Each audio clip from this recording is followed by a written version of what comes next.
Warning: this video has been certified FEKU for the categories of factual, educational, knowledgeable, increased understanding by the YCE-a.k.a.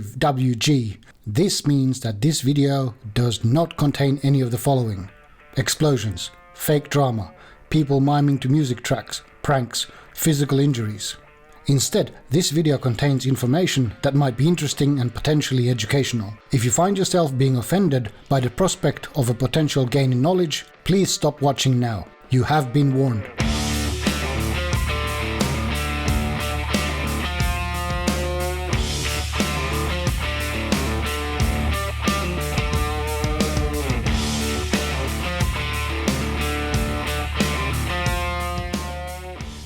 If you're looking for a video where I build stuff, this is not the video. In this video we are purely talking about how we came to the conclusions that we've made. We're talking about the technical challenges and the maths and the science and the design about what we are going to show you in the next episodes. I'll tell that Phil gave us an awful lot of head scratching, so in this episode we're talking about why my head hurts so much.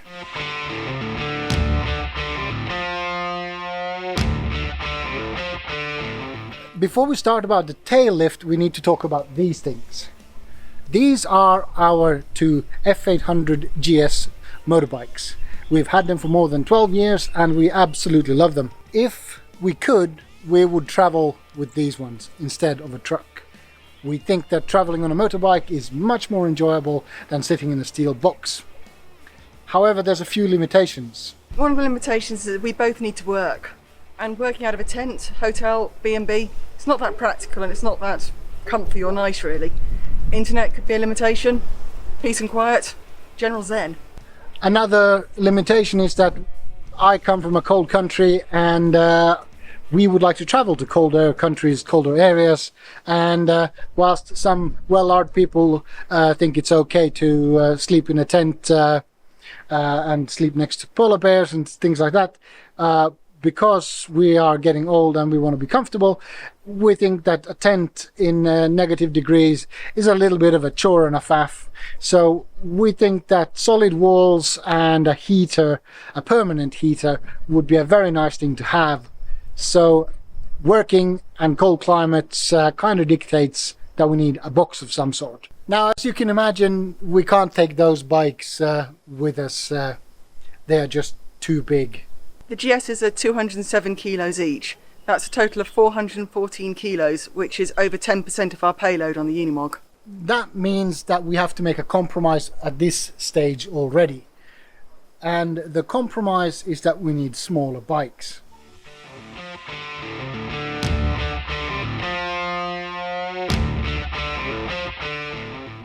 Before we talk about what bikes to choose, I guess it's fair to explain why we'd want to carry bikes at all. It's quite clear that the Unimog isn't a very good nip around town vehicle, and as it'll also be our house, it also means that it's not that easy to just nip out and get a litre of milk. This is where one, or in our case two, secondary vehicles come into play. A secondary vehicle is very useful for many things, such as, but not limited to, getting supplies, getting spare parts or emergency help, reconnaissance duties such as checking out the trail ahead or finding a place to stop for the night, entering urban areas where trucks are not allowed or parking is difficult or even impossible, day trips to do touristy stuff and general exploring. But of course, fun. A secondary vehicle doesn't have to be a motorbike. You might have seen small cars being towed behind motorhomes. For some people that works. For us as motorcyclists, a motorbike or two is of course the natural choice.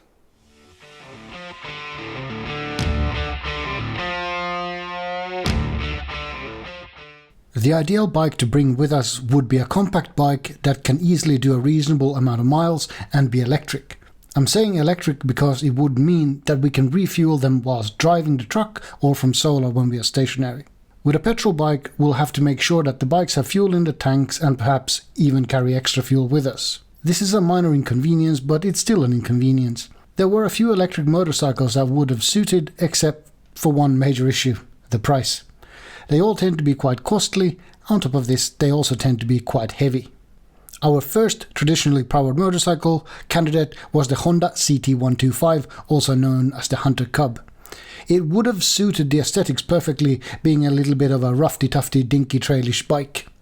However, they're not officially sold in Europe, and this means that available bikes are quite pricey and availability of spares is questionable. They're also physically quite large. In my youth, I briefly owned a Honda Monkey Z50J. I love that bike, and today you can buy Chinese 125cc copies of them, some that are quite fancy. I really wanted this to be our bike of choice, but they didn't seem to be that cheap, and quality and availability of spares was a big concern. The new Monkey 125 seemed like a good choice, but it's a little bit fancy and it just doesn't seem as cool as the original Monkey. In our heads, it felt more like a boulevard cruiser than a complement to an off-road truck. Price-wise, they also had a small disadvantage. And that leaves us with... these. They're two Honda MSX 125s, or Honda Groms, and they weigh 102 kilos each, which makes a grand total of 204 kilos, which is less than the weight of one GS. We chose the Honda Groms because they're not super desirable. Also, they are Hondas, which means that there's a global Honda network, so we can get parts for these pretty much anywhere. They also have a massive aftermarket ecosystem, which we just love. They didn't look like that when we got them, so yeah, we've already been toying with them a lot. And they are hilariously fun to ride. Absolute. They're ridiculously fun to ride. I'm giggling just thinking about it.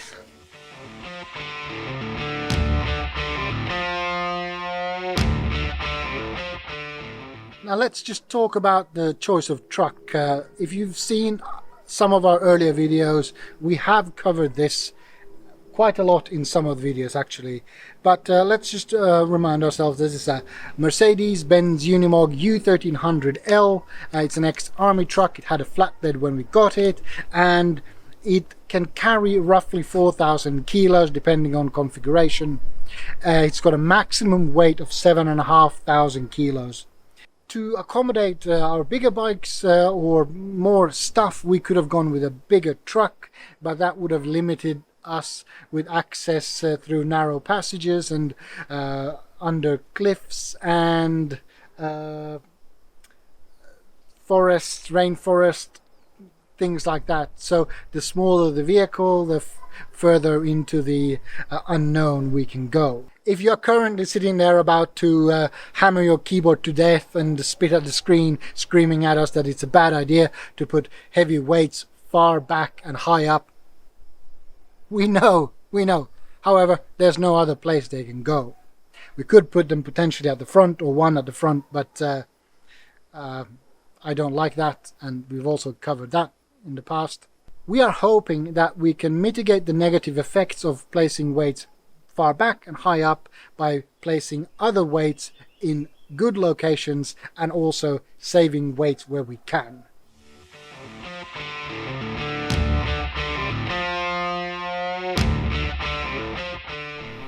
Now we know what we need to carry, we can start to spec the rack and look at the challenges we've got. One of them is the back of the truck. We've only got a limited wall height of 1.9 metres, and we need to lower it down to the floor, which is about 1.5 metres. That's a lot of travel. In practical terms, that means we need to lift a load high up with little support and as lightweight as possible.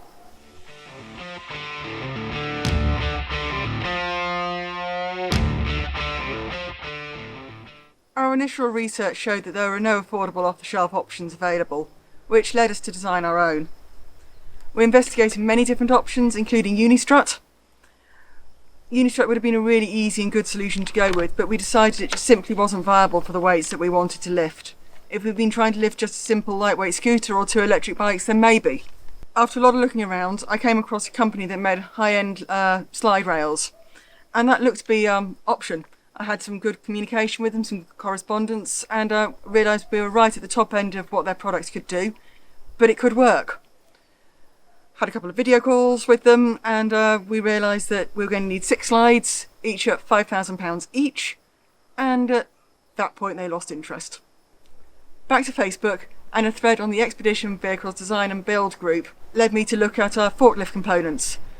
Somebody had designed a system using forklift mast bearings, which led me to look at combined roller bearings, and I determined that this could be a viable solution. They seem to be capable of lifting the loads required, and they're suitable for outdoor use.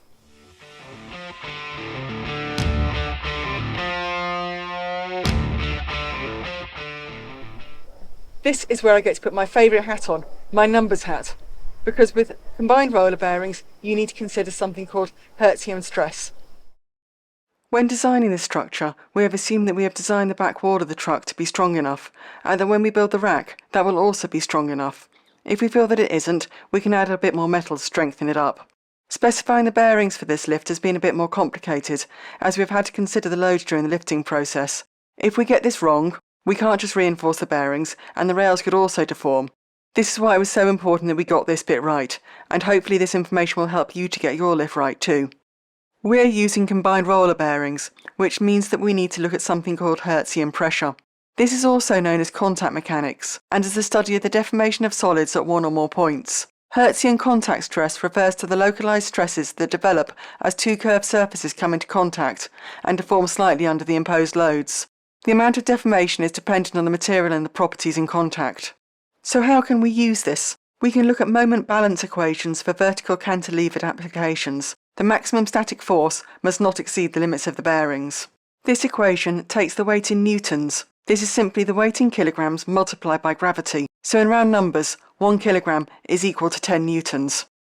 The maximum allowable force equals Q, which is the maximum weight in newtons, multiplied by L, which is the linear distance from the suspension point shown by the horizontal blue line. This is then divided by 2 times the distance between the bearings. This is distance A, shown in green. Let's look at a worked example. We have a load of 100 kilos, or 1000 newtons. That is positioned 1 metre away from the bearings, which have a distance between them of 0.5 metres. This gives us a maximum static force of 1000 newtons, or 100 kilos. Using the dimensions in this example, you can calculate the maximum load that can be taken both axially and radially. These numbers are shown in the table on the diagram.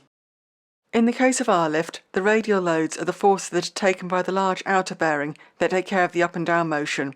The axial loads are the limits of the smaller inner bearing that take care of the sideways movement. I'm no expert on this, but the calculations assume 2 pairs of bearings, so that makes a total of 4 that work together like they do in a forklift. The calculated maximum static load is the load per bearing. As you can see, the 4.055 bearings that we have chosen have a capacity far in excess of the load, including the rack, that we intend to lift. Keep in mind these calculations are only applicable during lifting, and during transport the rack will be locked and secured using additional methods. From all the suppliers of combined roller bearings that I found, there were 3 sizes that could be an option to us. 4.053, which is the smallest bearing, all the way up to 4.054 and 4.055, and I've looked at each of these. But there was a problem with the 4.053 and the 4.054 bearings. They didn't have a grease nipple, and given the environment we're using them in, we really wanted to have provision for a grease nipple. So I started looking at the 4.055 bearings.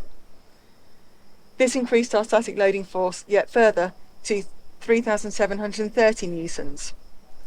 It also allowed us to use an I-section beam instead of a C-section beam. By using an I-section beam, we would only need 2 lengths instead of 4 lengths of C-section beam. This profile change allows us to simplify our design, as well as increasing our overall loading capability to 500 kilos, and it also has the added benefit that we have a slight weight reduction, as well as reducing the overall complexity of the design. Win-win in my opinion.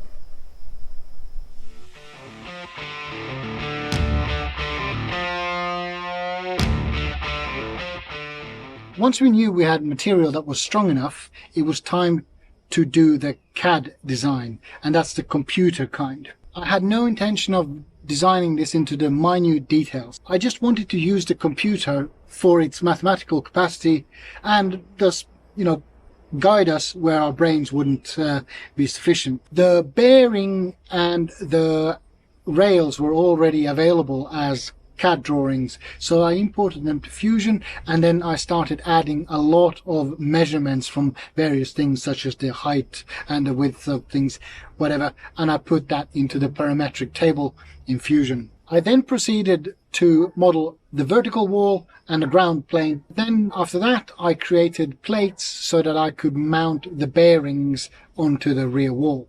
I then positioned the rails into those virtual bearings, and I must say that it feels quite nice to just simply grab a piece in the CAD model and just place it anywhere in space and it holds it there. Quite a different thing holding a 35-kilo iron bar up in the air by yourself. I then proceeded to model the universal rack with its bearing plates, and then I assembled the bearings into the plates and the plates onto the rack, and then I positioned that into the rail. The tricky part here was to position all the things in the correct position. A bearing being round with another bearing in the bearing means that there's no real good surfaces to just say attach this surface or this axle to that. I had to do offset positioning, and for example I had to halve the bearing diameter so that I could position the top of the bearing at the top of the rail. Once I had all the parts in place and I could determine that they weren't just randomly flailing around, and I had defined the points of contact correctly, I needed to work on the motion and how far things could go. Each linear motion in Fusion has a rest position and a max position and a min position.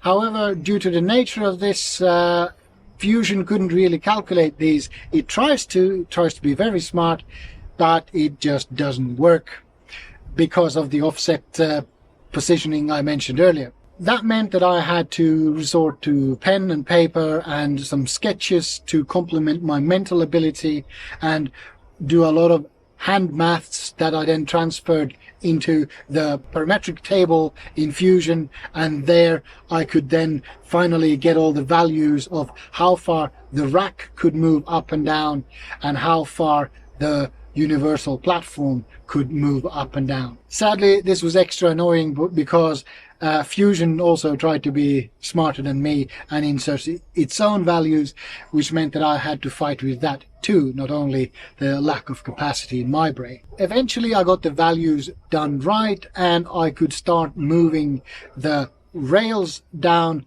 and the actual universal rack down. The key values to determine how far the rack can go is the bearing points. The 2 bearing points on the wall and the 4 bearing points on the universal rack. That means that there's 6 points that determine how far the rack can go. Now the compromise here is that the further between the bearings, the more stable things are, but the less movement you get.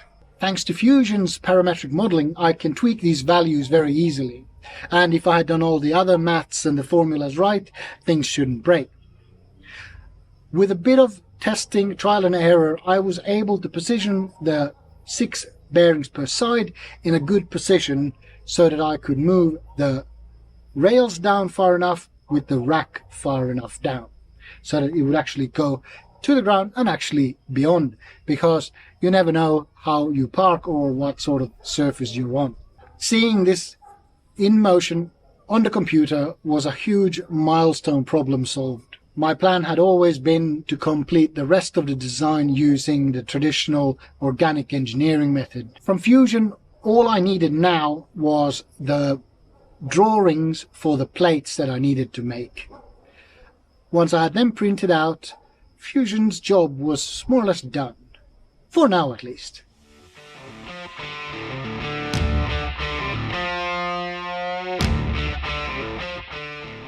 At this point, we know what we want to carry, we know what materials we need, we've done the maths and the numbers look good, we've made a CAD model that indicates that it might actually work.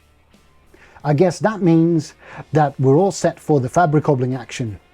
In the next episode, we will start building the main structures, that is the rails and the universal rack, aka the Overlander's pegboard. We'd be really honored if you join us for the next episode. And as you made it this far, thank you ever so much for watching.